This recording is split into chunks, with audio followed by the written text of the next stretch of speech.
Some things are just worth the wait. I'm so excited to get back in the water after one of my longest dry spells since I began this journey. Join me for some epic cold water snorkeling around Vancouver, BC. A little side note here, that cut on the top of my head, I swam into a piling with some barnacles. So you kind of forget that the hood isn't just to protect you from the cold.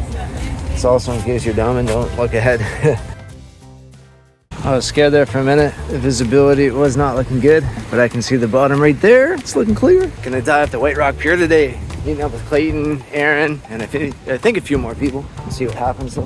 Hell yeah, this looks awesome. We're gonna have a fun dive. Hopefully get some dungees. Oh man, look at that crystal clear. I'm excited. I haven't dove for like the longest time. Right now I'm gonna be looking for crab, doing some harvesting. I can't eat crab. Makes my stomach all messed up. And my wife can. And for me, it's like an Easter egg hunt, especially on epic days like today. Like honestly, I'm looking down, I don't know. I guess only probably 3 feet, but I can clearly see the bottom. It's gonna be good. I haven't dove at all lately. I'm so pumped to get in the water, so excited. And really good news. I am going on that 7-day on, 7-day off shift, starting the beginning of July. So back to semi-retirement. Not as good as 5 days on, 9 days off, but paycheck will be a bit better. So I'm really excited for that. Working for a new company too. Right in time for summer. Got a late start with the crappy June, but hopefully July and August shape up to be nice. I've been noticing throughout the last, 5-6 years, we always get that late start to summer, but it pushes onwards until October. So hopefully that's the case, so long as salmon can get up the rivers. I don't want to be too selfish. Yeah, it's going to be a fun day. I think the plan will look at all these rock piles, and I'm sure Clayton's going to find all the phones. That's his thing. And I'll get some crab. I was out there yesterday, Point Roberts, Lily Point. I walked around that point a little bit further, and tomorrow's supposed to be nice. Get off work a bit early, and I'll go dive there tomorrow. If things fall into place, which I hope they do. What's up, brother? I see that bad boy. This is from a while. Oh, I thought it is Diving Sports. Yeah. I've never seen that one. Diving Sports. It's not? Oh, it looks like Diving Sports logo. I've been bugging him for months. I know, me too. Where's the swag at, bro? I'm joking. Ditto hop. Clayton's hidden talent. Whoa, dude. Nicely done. So Ashok with Diving Sports hooked me up with some brand new fins. These are made by Leader, and the design created by local legend Getting Salty. I'm gonna try these out today. Something different from the Piranha Setmas that I've been using. Straight up, I don't think those fins are beatable, but they're also like $600 plus the foot pockets. I believe these guys, don't quote me on that, but I believe they're all in $250. If you're gonna spend almost $300 per set of plastics, why not go for fiberglass, which are almost just as efficient as carbon, and you can basically walk on them without damaging them, so they're really, really durable. I've never tried fiberglass fins, so it's gonna be a first for me. I'm still expecting to like my Setmas a bit more, but these are an awesome, happy alternative. And if I'm doing some like really rugged shore dives, climbing on rocks, jumping into the water where I don't wanna break my carbons because they're really expensive and nice, these would be like the perfect fins to have. So I'm gonna try them out. Clayton, my man over here, he's been using them already. He said they're really good for ankle fatigue. He does a lot of shallower dives with these and he doesn't have any issues. But dope graphic, should be nice and efficient, easy on the ankles, which I have bad ankles from skateboarding, so should be good. We're just waiting for Erin. She's gonna be here closer to 5. It's about 4 or so right now. She's stuck in traffic. Second she's here, we're in the ocean. Well, 3.5 hours later, you better get a crab. Heck yeah. Better be worth it. How's it going? Oh, so good. Otherwise, I was just rocking out. I was like, No worries. I do feel a bit bad you guys had to wait so Oh, it's all good. It's beautiful. Nice day. long. It's gorgeous. And the visibility is looking awesome. I said that like 15 times. But I'm excited. I'm excited. I saw the picture and I was just like, no freaking way. Yeah, I know, I So I know. can tell you. So we like, just finished our dive, so hopefully you have a good dive yourself. Yeah, I'll see you next time. Crab leg. That's a good sign. It means you're here. I didn't realize how much I'd been missing the ocean until my face touched the cold water. Stuff that I would see all the time was sparking my interest. I even found watching the crabs scurrying around entertaining. The ocean is where I belong. It's my antidepressant. Besides boxing, it's pretty much my social circle too. It was good to hang out with some friends again and catch up with the underwater critters. It's just under what the closest yet. Vapes, the new cigarette butt.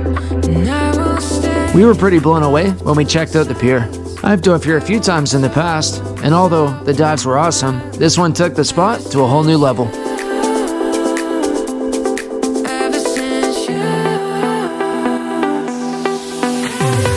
Honestly, it felt like we were floating above the moon.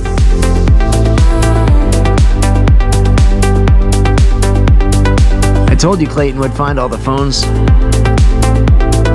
I was successful on my end too. The first Dungeness keeper of the season, 6.5 inches on the money. Unfortunately, the viz was bad at depth, so we kept it pretty shallow for the most part. Luckily, still lots to see. This guy was just undersized. Probably best not to split him up anyways. It's a tough call sometimes. Swimming around the breakwater, I saw one dungey just under a millimeter. But yeah, the viz isn't bad once you get to depth. Don't see too many crab here. Tropical viz on the top meter or two. I took one northern kelp crab home. Lots of work, but the meat's delicious. I'm beating a dead horse, I know, but another reminder, rockfish are closed 365 around the lower mainland of BC. If you see people catching and retaining these guys, make sure to report them. When we made our way around the breakwater, we found ourselves face to face with a massive school of herring.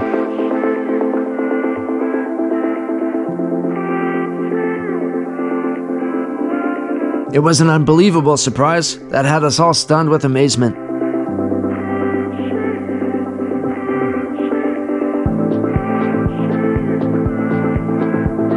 One of my favorite parts about diving and snorkeling, you never know what you're gonna see. This was one of my favorite dives of the year, and at the White Rock Pier, who would have thought? Fishnado. Speaking of, Erin saw a dogfish. Unfortunately, it swam off when she called me over.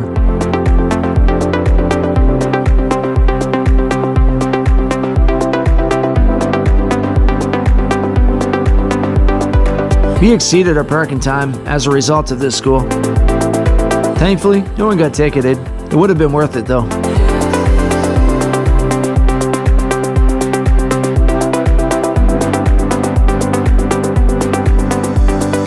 Remember this guy? Yeah, too small. This one was a keeper.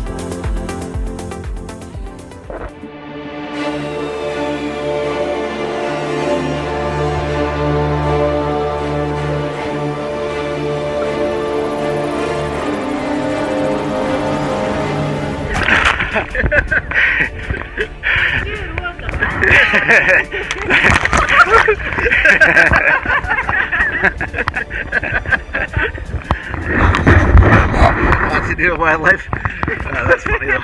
That was a really fun dive. So unexpected. Big old herring balls all over the place. That was awesome. It was really nice. Welcome back after almost 2 months without any diving. Just that one snorkel for bottles with Clayton. The fins, Ashraf, good news. Fins held it down. Swam a lot today, like a real lot. And I got a bit of ankle fatigue at the end, but I was also fighting current the whole entire time. Overall, these fins will do me nicely, especially, like I said, on those rugged shore dives where I need some fins with some durability. Erin, met her today. Well, no, that's a lie. I dove with her for the first time today.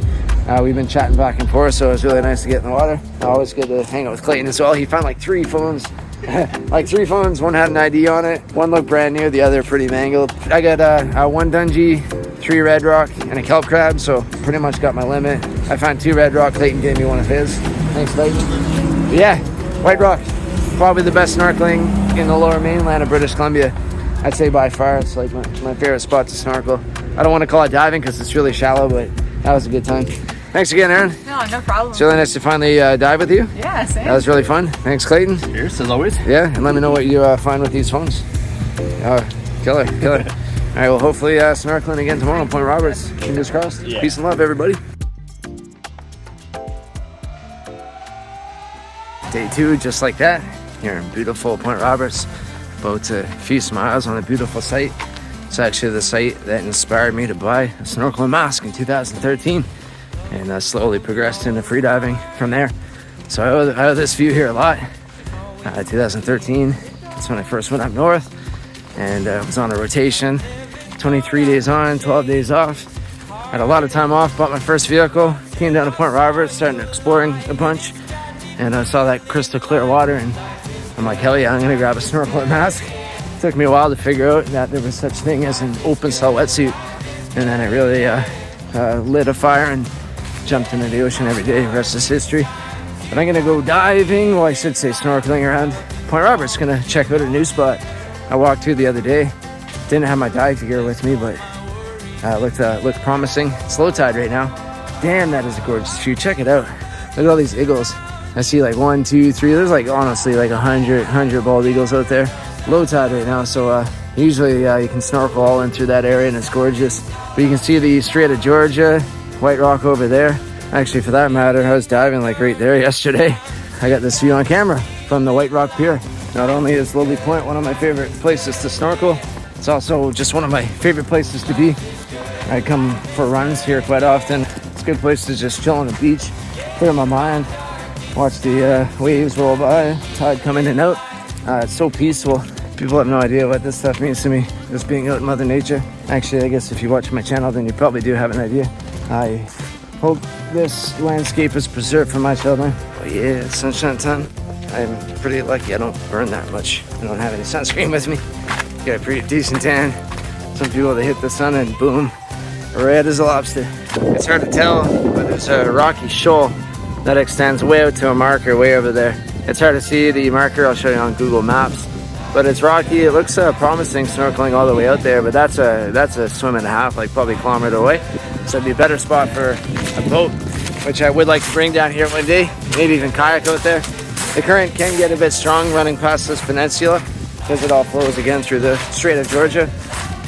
Side note, a shoal, I found what that means out when I dove Parthia Shoal in Stanley Park. It's not a reef, it's like a rocky outcrop. Kind of like gravel, dirt, small boulders. So that's what a shoal means, in case you're wondering. Curiosity killed a cat. Without my wetsuit, I'm just going to jump in and swim out there for 2 seconds. I'm really curious what I'll see once I get past the sand. So no wetsuit, just to cool off because it is about 28 degrees Celsius right now. Okay, mascot, good job, man. Do a quick one because I don't want to get too cold.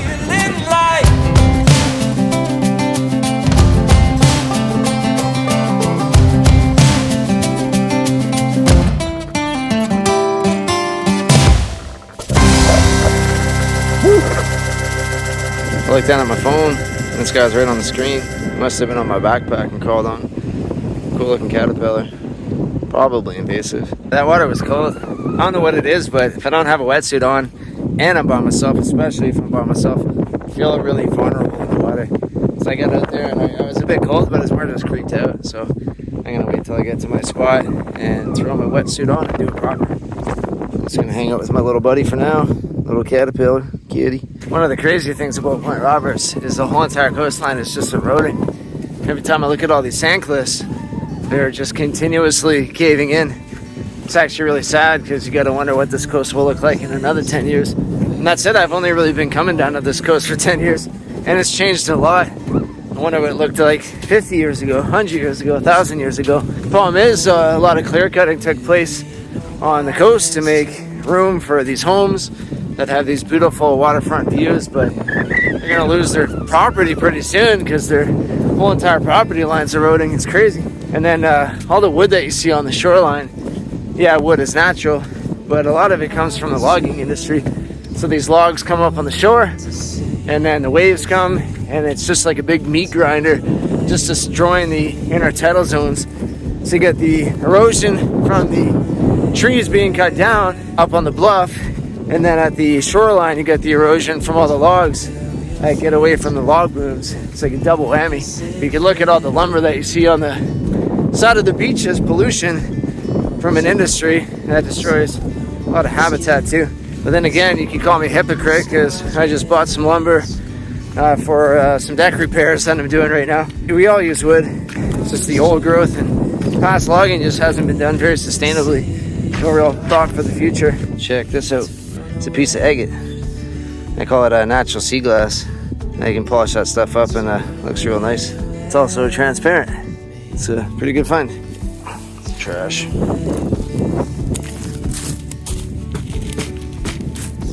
It's like a boat. Oh yeah, we'll drive. Found my spot. Look at that. Amongst these massive sand dunes. Epic. These ones don't look as bad as the others. Wow, that is insane. This will be my dive spot for the day. Gonna wait for the tide to come up. I think high tide's gonna be around 5:36. So I'll get some sun, catch some sun rays, and then from there, gear up and go snorkel. It'll be a fun, relaxing afternoon. Check this out. Wild raspberry. Or salmonberry. I think that's a raspberry. No bugs on it. I guess just protein if there is. Down the hatch. Raspberry. And a good one. That is definitely enough rambling for now. I've waited long enough. I think I'm going to throw my wetsuit and dive. The plan is to go check out that rock over there that was walkable to at a low tide.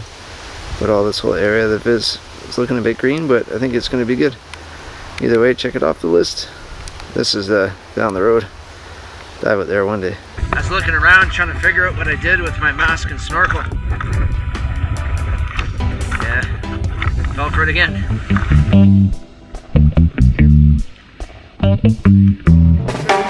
Right off the bat, I was stoked. I was greeted by a school of China perch and a small, what I believe to be coho salmon. This spot was already paying dividends. This fried egg jellyfish was struggling in the shallows, so I gave it a hand. For the life of me, I have no idea how they earn their name. Just kidding. Point Roberts, home of the buffalo scalping. They all look a little different. There's so many here. Red Rock are underrated, kings of the camouflage. Just look at this guy, if you can see it.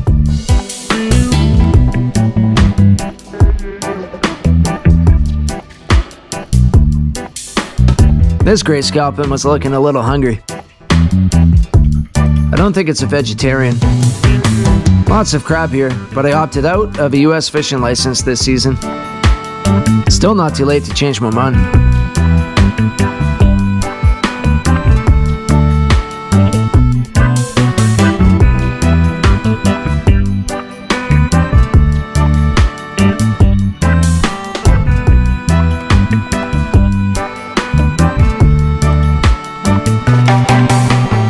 This starry flounder swam up to me, and we were swimming in circles, sizing each other up for a bit. It had the upper hand. I can't breathe underwater. You win this battle. This is my favorite clip of the video. Almost there. Almost there. Ah, I made him fall. I wasn't sure how I felt about this one.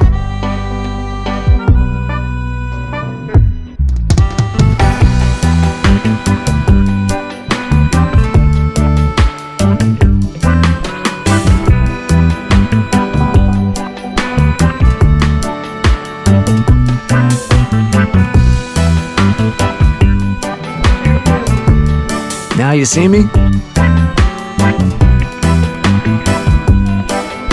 Now you don't. Sorta. It's the summer solstice right now, by the way, June 20th. It's always been a bittersweet day for me. It's the longest day of the year, which is awesome, but that also means it won't be this long again for another 365 days. Almost the official beginning of summer, but also the beginning of the end. At the same time, I love winter visibility. Winter diving is like a saving grace. That was a good dive. A lot of buffalo scalping, great scalping. I saw that, I'm pretty sure coho. I never see salmon in the ocean, so seeing one in the wild was really cool. Saw some juvenile salmon, little salmon fry, I'm not sure what type. Schools of perch, a lot of crab. I never buy a US fishing license because they're 100 US. In Canadian dollars, that's like 250. I'm exaggerating, but it's a lot of money. And every time I bought a license, I never got a single crab.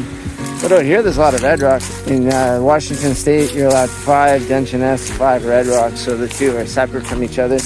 And by the way, this does depend on the area. That's it though, no other species are open. I think tana crab are open, but I couldn't grab kelp crab or the hairy helmet crab. And they have to measure 6 1/4, which you think would be a bit smaller, but they measure from the inside, not the outside 2 tips. So 6 1/4 ends up being a little bit bigger than 6.5 inches here in, well, not here in Canada, I'm in Washington, but across the border in Canada. Despite all that, seeing all those big dungeons kind of makes me want to buy a US license. Come down here and look for crab. And all for Jasmine, because I can't even. That was fun though, no regrets. I'd love to come back here with somebody explore a bit further, go a bit deeper. But I'm content. I'm happy. I'm excited to get diving again. Back on that rotation too, 7 on, 7 off. Some more freedom. Won't be work all the time when I'm on my days off. So look forward to some good content coming from me shortly. Thanks for your patience, everybody. Hope you enjoyed these 2 dives / snorkels. Peace.